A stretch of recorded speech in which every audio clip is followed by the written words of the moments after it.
આ ઈ પરિસ્થિતિમાં આપણે જીવવાનું છે. હું એમ નથી કહેતો બધા નેતા ખરાબ છે. હા, વિચાર કરો જો આ લાલુ પ્રસાદે એક ટીવી કાર્યક્રમમાં જાહેરાત લાલુ પ્રસાદે કરેલી હો કે મારા સપનામાં ભગવાન શંકર આવ્યા પછી મેં નોનવેજ ખાવાનું છોડી દીધું. ટીવીમાં એક પ્રોગ્રામ આવેલો એમાં કીધેલું. હવે વિચાર કરો, આ તો શંકર ભગવાન લાલુના સપનામાં આવ્યા, કદાચ કૃષ્ણ પરમાત્મા આવ્યા હોત તો આના સોડિયા કાઢી નાખે ને. હા, રાઈતે દાખલા તરીકે લાલુ ઘસતા થતા હોય અને અવાજ આવે, લાલુ ए लालू ये कौन आकाशवाणी कर रहा है? मैं भगवान कृष्ण। बोलिए भगवान क्या काम है? तुमने गायों का घास चारा खा लिया? लालू की हूं खबर, भगवान का प्रसाद समझकर खा लिया तो वैसे तो गोबर भी है, ई खाने એવી છે સાહેબ. અને ગુજરાતની તો કઈક મજા જ અલગ છે, ગુજરાતીઓની મજા અલગ છે. જ્યાં જ્યાં વસે ગુજરાતી ત્યાં સદાકાળ ગુજરાત. આપણા રિક્ષા વાળા હમણાં એક જગ્યાએ કજીઓ હાલતો હતો, રિક્ષામાં બાજતા હતા. મેં ડ્રાઈવર ને પૂછ્યું, બે ક્યાં બાજે? કે બે કોણ નથી ઠાટું થઈને બાજે. આ થોડોક અઘરો જોક પડશે, એની ખબર નથી બે કોર્નર હોય એમ. હા, રિક્ષાની મજા હમણાં કોડ રોડ ઉપર એક સરદારજી ટ્રક લઈને જતા હતા, પાછળ આપણો આગળ આપણો રાજકોટનો રિક્ષા વાળો. હવે આ છકડાની ખબર છે ને, કચરો બારે માસ, આ છકડો બારે માસ એમ. આ છકડાની મજા એ છે કે તમે આમ જો છકડાનો ડ્રાઈવર આડો બેસે ને તો છકડો સીધી હાલે, સીધો બેસે તો આડી હાલે. પણ ઈ સાહેબ આપણા રાજકોટના રિક્ષા વાળા ખરા સરદારજી સાહેબ હકીકતે રિક્ષા વાળો આગળ, સરદારજી પાછળ, અને ઓ ચિંતાની રિક્ષાએ બ્રેક મારી અને ટ્રક આમ છાતા છાતા રહી ગયો, કારણ કે સરદારજી જોરદાર બ્રેક મારવી પડી અને સરદાર ટોમી કાઢીને હેઠો ઉતરો. આપણા રિક્ષા વાળા ક્યાં બાત હે, બીચ में गड्डी खड़ी कर देता है, पता नहीं चलता. અને આપણો રિક્ષા વાળો જે હિન્દી બોલ્યો, એ સાંભળો સરદારજી, તમારે અમારે કોઈ વાક નહીં, આગળ કુતરા ઉતરા તમારે को ब्रेक मारना पड़ा, हमारे को ब्रेक मारना पड़ा, तुम्हारे को ठाठे में करना पड़ा. कजिया का मुंह काड़ा, तुम्हारे को भी लोही निकलेगा, हमारे को भी लोही निकलेगा. પછી कहता है काठियावाड़ी गालू देता है. क्या बकता है पता नहीं चलता. અમુક મજા આવે, ભાષાની મજા છે. બાર ગાવે બોલી બદલે, તરોડ બદલે શાખા, બુઢાપણમાં કેસ બદલે પણ લખન ન બદલે લાખા. મારો દુબઈનો પ્રવાસ હતો ને, એટલે આપણે વચ્ચે હાસ્યની યારે લોક સાહિત્યની વાતો કરતા હોય એટલે હું લોક સાહિત્યની વાતો કરતો હતો ને. કાર્યક્રમ પૂરો થયો ને, એક ભાઈ આવ્યા, એકચ્યુઅલી તમારા કાર્યક્રમમાં મજા આવી. મેં કીધું થેન્ક યુ, તમે સંસ્કૃતિને જીવાડવા માંગો છો. મેં કીધું થેન્ક યુ. મને કે મારો દીકરો અહીંયા મીડિયમ ઇંગ્લિશમાં ભણે છે પણ છતાં પણ બહુ સરસ રામાયણની વાતો કરે છે. સારું, આપણે રાજીપો થાય ને ભાઈ. દુબઈમાં મીડિયમ ઇંગ્લિશ નો છોકરો રામાયણની વાતો કરે, આપણને કેટલું ગૌરવ થાય. મેં કીધું દોસ્ત મારે સાંભળવી છે, સવારે આવી જાવ. અરે આવી જાવ. સવારે હું ગયા, છોકરો તૈયાર થઈને. મેં કીધું આ છોકરો તો હા રામાયણની વાતો, હા કયો ને એને સંભળાવે. હવે જોજો, મીડિયમ ઇંગ્લિશ નો છોકરો રામાયણની વાતો કરે, આમ આમ આમ આપણને ગળે ન ઉતરે. પણ વાત શરૂ કરી હોય કે ભગવાન રામ ફોરેસ્ટમાં ગયા હતા, વનમાં ગયા ત્યાં સારું લાગે, ફોરેસ્ટમાં ગયા ત્યાં સારું લાગે. ભલે અર્થ બે એક જ થાય, મજા ના આવે. એ કે ભગવાન રામ ફોરેસ્ટમાં ગયા હતા ને તો એમના બ્રધર કે હું તમારી સાથે આવું તો ચાલો કંપની રહેશે. તો સીતાજી કે હું તમારી સાથે આવું તો ચાલો એન્જોય કરશું. હવે કેમ ફરવા જવાનું હોય? તો એ લોકો તો ત્યારે મજબૂત બોડી બિલ્ડરો બધા હતા. એ લોકો બધા વ્હીકલ નહીં, ત્યારે વ્હીકલ નહીં અંકલ, એ લોકો બધા પગપાળા જતા હતા, પગપાળા બધા. પેલો રાવણ નહીં, ડોન એ સીતાજીને કિડનેપ કરી ગયો ને.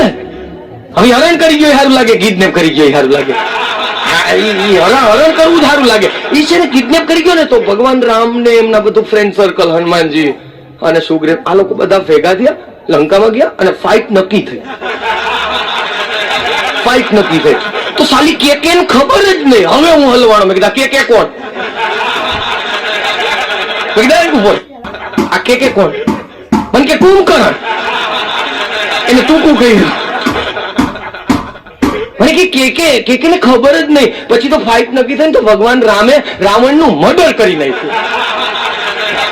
સાહેબ કૃષ્ણ પરમાત્માએ ગીતામાં કીધું છે ધર્મ રક્ષિતો રક્ષિતો ઈ ધર્મ અને ધર્મ હણીનતાઓ ધર્મ. ધર્મને હણવાનો પ્રયત્ન કરે એને તમે મારો ને તો ઈ હત્યા નથી, વધ છે સાહેબ. અને વધનું ઇંગ્લિશ છે જ નહીં ક્યાંય.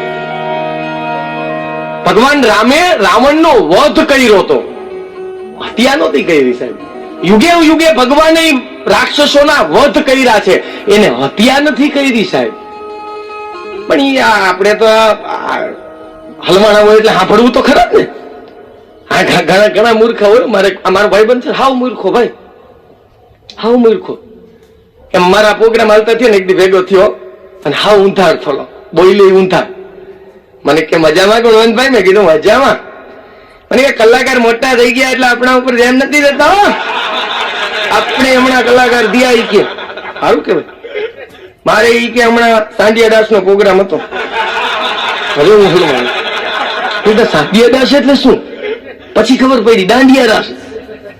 એ બધું ઊંધું જ બોલે કે સાંડિયા દાસ નો પ્રોગ્રામ હતો. મેં કીધું કોણ આયોજક કોણ હતું? મને કે સંકજ પેટ.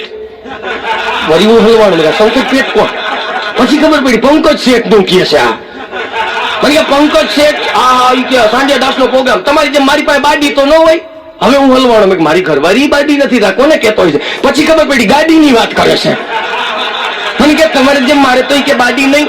એટલે હું ગયો એસટીએ અને સાહેબ બસાની ઢસમાં બેઠો.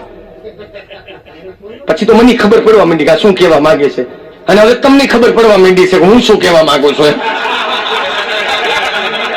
એટલે મને કે પછી તો હું છે ને બસાની ઢસમાં બેઠા, પણ ડ્રાઈવર એવો અજડ એવી જવા દીધી, એવી જવા દીધી કે કૂતરું સૂથી નાખ્યું. એટલે સમજી ગયો. હવે તો કઈ કેવું ન પડે. હવે અમે તો અહીંયા સ્થળે પહોંચ્યા, અમને તો એમ કે બહુ અમને સન્માન ને ભોજન ભજન બધાઈને હશે. ત્યાં તો અમને બધાઈને એક સિસલરીનો બીસો દઈ દીધો ને સાઈકો ભરીને વાઈસ દઈ દીધી. બિસ્લરીનો શીશો વાઈકો ભરીને છાશ.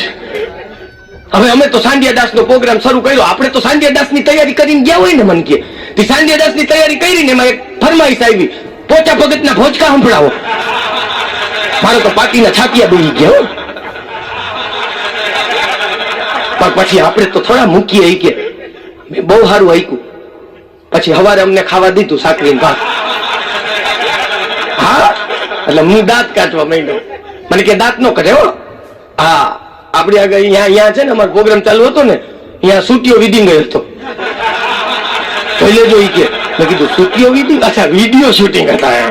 અરે મેં કીધું શું વાત છે, સુટીઓ વિધિંગ તારે હતું? અરે ઈ કે હતું ને, કે અમારી હારે કલાકાર એવા હતા. ઈ કે મોસમાણ ઈર હતો. મોસમાણ વલ્લભ બાપુ હતા. વલ્લભ બાપુ નું ગોંડલિયાનું કેતો હતો. બોલો હવે આને ક્યાં પહોંચવું? પછી આ બધું એનું આવેલું નહીં તો બીજે અઠવાડિયા પછી પાછો મારા ઘરે આવ્યો. મને કે ફિલ્મ ની સ્ટોરી લખી. હવે આ પાછો અઘરો વિષય આવે હો, સમજી લેજો. હાવ અઘરો, હાવ નવું. હા એ કે હું ફિલ્મ ની સ્ટોરી લખી. મેં કીધું ફિલ્મ ની સ્ટોરી સંભળાય. બીજું હું? મને કે એક મૂંગો છોકરો અને બેરી છોકરી પ્રેમમાં પડ્યા. પછી તો મૂંગો ગાઈને બેરી સાંભળે.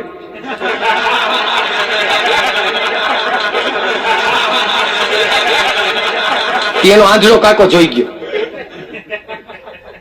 આંધળા કાકાએ તરત જ છોકરીના બેરા બાપને કીધું.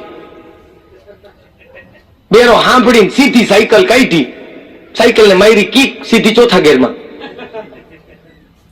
બગીચામાં આવી છરી કાઢી, 4 ઘા કર્યા, 5 ગોળી લઈ ગઈ. તરત ફાયર બ્રિગેડ વાળાને ફોન કર્યો. 4 પોલીસની ગાડી આવી, લઈ ગયા સીધા કોર્ટમાં. પોસ્ટમોર્ટમ કર્યું. 5 વકીલે 8 તીર નીકળ્યા.